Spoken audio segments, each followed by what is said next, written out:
पढ़ेंगे भारत के संविधान की विशेषताएं, मतलब साइलिएंट फीचर्स, मतलब जो छिपी हुई विशेषता है और जो दिख रही है, सारी विशेषताओं के बारे में आज हम पढ़ेंगे। भारतीय संविधान तत्वों और मूल भावना के संबंध में अद्वितीय है। हालांकि इसके तत्व विश्व के विभिन्न संविधान से उधार लिए गए हैं। जैसा कि आप लोग जानते हैं कि आयरलैंड से आपका डीपीएसपी लिया गया है, कनाडा से संघीय व्यवस्था लिया गया है, यूएस से आपका जो फंडामेंटल राइट्स है, जो प्रेसिडेंट के बारे में है, जो इंडिपेंडेंट जुडिशरी है, वो सब यूएस से लिया गया है, जुडिशियल रिव्यू वगैरह। और यूके से आपका पार्लियामेंट्री जो सिस्टम है वो लिया गया है, संसदीय व्यवस्था। तो इस तरह से कई लोग इसको उधार का थैला भी कहते हैं, लेकिन फ़िलहाल हम लोग इस पर तर्क नहीं करेंगे। वो हमारे संविधान निर्माताओं की दिक्कत थी। जैसे कि मैं इस पे एक ही बात बताना चाहूँगा कि संपूर्ण विश्व के मानव एक ही हैं। अगर किसी ने पीएसएलवी की खोज कर दी है तो हम दोबारा उसकी खोज थोड़ी करने जाएंगे, हम उसी खोज का फ़ायदा उठाएंगे। बिल्कुल ठीक उसी प्रकार है, अम्बेडकर जी ने यूके, यूएस, आयरलैंड, कनाडा सारे संविधान को देखा और जो सबसे परफेक्ट था वही अपने लिए चुना। जैसे सीधा सा एग्जांपल मैं आप लोगों को दे देता हूँ। जैसे एक लड़की का पिता है और आप लोग गए उसका हाथ मांगने, तो वो ये थोड़ी कहेगा कि मैं अपने लड़की के लिए उसके पसंद का लड़का बनाऊंगा। बने रखे हैं धरती पर, आप जो मन करे वो पसंद आए वो कर लो आप। तो ठीक उसी प्रकार से मूल अधिकार के बारे में भी था, इंडिपेंडेंट जुडिशरी के बारे में भी था, आपके लिए फेडरलिज्म भी था, सब कुछ था। कई चीज़ें जो है भारत की जो खुद की इन्वेंशन है, जैसे पीआईएल, पब्लिक इंटरेस्ट लिटिगेशन, तो भारत में नवाचार की कमी नहीं है। क्या हम लोग इसको खोज नहीं पाते? जैसे प्राकृतिक न्याय के सिद्धांत के तहत जो जो मानव को जो लगता है कि ये गलत है, जैसे कि आज भी देखिए संविधान बनने के आज 60-70 साल जो भी हो गए हों, उसके बाद भी समलैंगिक विवाह पे हम लोग तर्क कर पा रहे हैं, हम लोग मैरिटल रेप पर तर्क कर पा रहे हैं। तो इसका मतलब ये है कि हम लोग काफ़ी प्रोग्रेसिव थिंकिंग रखते हैं। हमने उधार भले लिया, मगर हमारी खुद की थॉट थी कि क्या ये फंडामेंटल राइट्स हमारे काम आ सकता है या नहीं, क्या ये डीपीएसपी हमारे काम आ सकता है या नहीं, क्या ये मौलिक कर्तव्य हमारे काम आ सकता है या नहीं। तो इस तरह से चीज़ों को हमने सेट किया। तो ठीक इसी तरह अब हम आगे बात करेंगे कि 1949 में जो है संविधान को अपनाया गया। जैसे कि हम लोग जानते हैं कि संविधान नियत नहीं है, ये गतिशील है। एक विशेषता इसकी ये भी कह सकते हो कि संविधान जो है अपने आप में गतिशील नहीं है, लेकिन इसकी विचारधाराएं गतिशील है। जैसे देखिए, आज 104 संविधान संशोधन हो चुका है। अगर इतना ही रिलेवेंट कॉन्स्टिट्यूशन अम्बेडकर जी ने बनाया है तो फिर अमेंडमेंट्स की आवश्यकता क्यों पड़ रही है? इसका सीधा सा मतलब ये है कि चेंज इज़ द नेचर, जो बदलाव है वो प्रकृति का नियम है और हमें बदलाव के साथ अमेंडमेंट्स करने ही होंगे। ठीक ऐसे ही आगे बात करते हैं। जैसे कि आप लोग जानते हैं 42वां संविधान संशोधन, तो इतना बड़ा संशोधन था कि वो अपने आप में मिनी कॉन्स्टिट्यूशन कहलाता है। केशवानंदन भारती सर्वोच्च न्यायालय में, जैसा कि आप लोग जानते हैं कि इतना संशोधन करना बहुत अच्छा नहीं था। मैं मूल ढांचे पे आपको एग्जांपल देता हूँ। जैसे केशवानंदन भारती में मूल ढांचा का कॉन्सेप्ट आया था, तो उस पर मैं आपको बताना चाहूँगा कि मान लीजिए कि आपके कुछ उसूल हैं कि आप कभी चोरी नहीं करते, आप कभी झूठ नहीं बोलते, और मान लीजिए आप बहुत बड़े आदमी हो गए धीरे धीरे। वैसे ही ये कॉन्स्टिट्यूशन है, अब बहुत बड़ा आदमी हो चुका है, अगर थोड़ा सा इसमें बदलाव किया जाए तो चीज़ें बहुत एक वर्ग के लिए बेनिफिशियरी हो सकती है और एक वर्ग के लिए नुकसानदायक हो सकता है। ठीक उसी प्रकार से आप बहुत बड़े आदमी हो गए, लेकिन आपकी जो जड़ें हैं, आपकी जो मूल है, वो नहीं बदलना चाहिए आपको। तो कॉन्स्टिट्यूशन भी वैसे ही है कि मूल ढांचा मतलब निष्पक्ष चुनाव, संघीय व्यवस्था, सर्वोच्च न्यायालय या निष्पक्ष न्यायालय, न्यायिक पुनरावलोकन इत्यादि चीज़ें जो है मूल ढांचा है। अब हम लोग संविधान की विशेषता पे बात करते हैं बिना देरी करते हुए। सबसे लंबा और लिखित संविधान, जैसा कि हम लोग जानते हैं कि भारत का संविधान यूके के संविधान से बहुत ज़्यादा मेल खाता है और यूएस के भी संविधान से, किंतु यूएस का संविधान लिखित तो है लेकिन सबसे लंबा नहीं है और यूके का संविधान अलिखित ही है। अर्थात अंबेडकर जी ने जो कहा था कि अगर लोग अच्छे नहीं हैं तो संविधान कितना हो अच्छा रहे उसका कोई मतलब नहीं है, तो ठीक इस पर लागू होता है कि यूके में संविधान है ही नहीं, फिर भी लोग कुछ अपने नियम कानून के तहत बंधे हुए हैं। लोगों में नैतिक सोच विचार पैदा हो चुका है। तो अमेरिकी संविधान जो है सबसे बड़ा नहीं है और यूके का संविधान सबसे मतलब लिखित नहीं है, और इन दोनों को मिलाकर जो भारत का संविधान है वो लिखित भी है और बड़ा भी है। अब हम लोग बात करेंगे कि इसमें संशोधन होता रहा है। इसमें जो है 465 अनुच्छेद, 25 भाग और 12 अनुसूचियाँ हैं, ये तो आप समझ ही रहे होंगे। अब हम बात करेंगे कि भारत के संविधान को विस्तृत बनाने के पीछे निम्न 4 कारण हैं।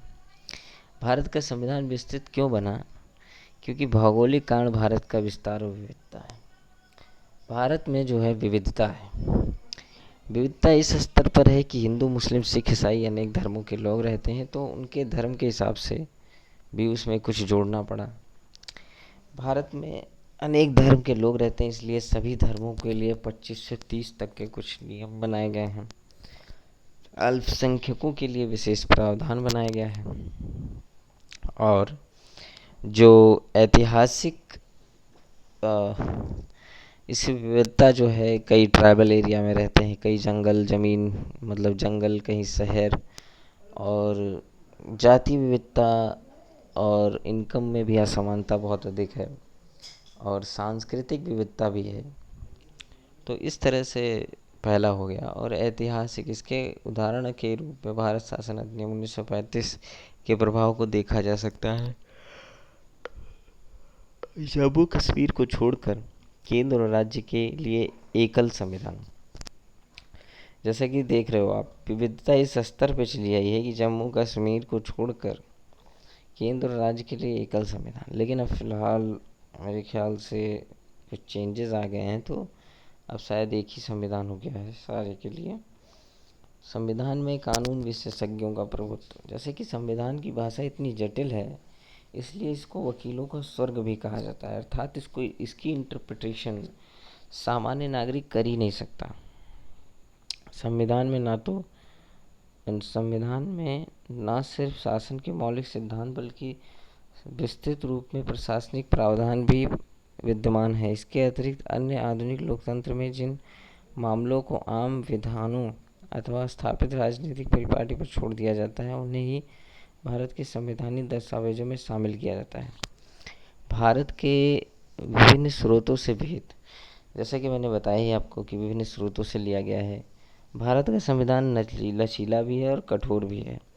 लचीला इस मामले में है कि भारत के संविधान में संशोधन करने की व्यवस्था दी गई है, और कठोर इस मामले में है कि भारत की संशोधन की प्रक्रिया विशेष प्रक्रिया की आवश्यकता होती है। अर्थात इसमें जो है विशेष बहुमत चाहिए होता है। अतः ये जो है थोड़ा कठोर भी है, और इसमें जो है संशोधन का प्रावधान इस तरह है कि कुछ उपबंधों को संसद में विशेष बहुमत से संशोधित किया जाता है। हाँ, कुछ उपबंधों को संसद में विशेष बहुमत द्वारा संशोधित किया जाता है, कुछ प्रावधानों को संसद के विशेष बहुमत और कुल राज्यों के आधे से अधिक राज्यों के द्वारा संशोधित किया जा सकता है। मतलब कुछ ऐसे प्रावधान हैं जो विशेष बहुमत और आधे से अधिक राज्यों द्वारा उसमें संशोधन किया जा सकता है। इसके अलावा संविधान के कुछ प्रावधान आम विधायी प्रक्रिया की तरह संसद में सामान्य बहुमत के माध्यम से संशोधित किए जाते हैं। उल्लेखनीय है कि ये संशोधन 368 के अंतर्गत नहीं आते। मतलब ये जो संशोधन है, जो आधे राज्य और विशेष बहुमत की आवश्यकता पड़ती है, ये शायद 368 के अंतर्गत नहीं आते हैं। एकात्मक की ओर झुका हुआ संघीय, जैसे कि हम लोग जानते हैं भारत राज्यों का संघ है। भारत का संविधान संघीय सरकार की स्थापना करता है। इसमें संघ के सभी आम लक्षण विद्यमान हैं, जैसे दो सरकार, शक्तियों का विभाजन, लिखित संविधान, संविधान की सर्वोच्चता, संविधान की कठोरता, स्वतंत्र न्यायपालिका। ये सब जो है भारत के संघीय रूप को दिखाता है। दो सरकार, ये जो है बहुत बड़ी बात है कि जो राज्य सरकार और केंद्र सरकार दोनों चलता है, ये संघीय व्यवस्था का सर्वश्रेष्ठ उदाहरण है।